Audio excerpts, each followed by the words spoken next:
எங்காவது long drive கூட்டிட்டு போங்கன்னு சொன்னதுக்கு என்னோட ஹஸ்பண்ட் உடனே என்ன கூட்டிட்டு காஞ்சிபுரம் கிளம்பிட்டாருங்க. சென்னை டு காஞ்சிபுரம் போற வழியில அவ்வளவு ஏறிங்க, பார்க்கறக்கே அவ்வளவு அழகா இருந்ததுங்க. நாங்க காஞ்சிபுரம் போற வழியில இந்த கோயிலை பார்த்தோங்க. இந்த கோயில் பார்க்கறக்கு ரொம்பவே அழகா இருந்ததுங்க. இது ஒரு மகாவீரர் கோயிலுங்க.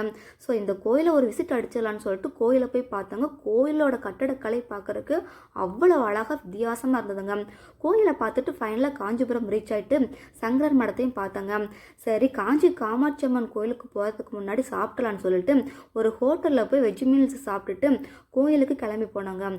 கோயில் பார்க்கறக்கு அப்படியே சந்தனம் பூசின மாதிரி அவ்வளவு அழகாக வெள்ளை வெள்ளையேன்னு இருந்ததுங்க. நாங்கள் போனது ஈவினிங் டைம். ஸோ அந்த கோயில் ஈவினிங் டைமில் பார்க்கும்போது அவ்வளவு ரம்மியமாக இருந்ததுங்க. இந்த கோயிலோட அழகை பார்க்கறக்கு இந்த 2 கண்ணு பத்தாது அப்படிங்கிற மாதிரி அவ்வளவு அழகாக இருந்ததுங்க. கோயில் நல்லா சுற்றி பார்த்துட்டு ஒரு ஃபோட்டோவும் எடுத்துகிட்டு கிளம்பிட்டேங்க.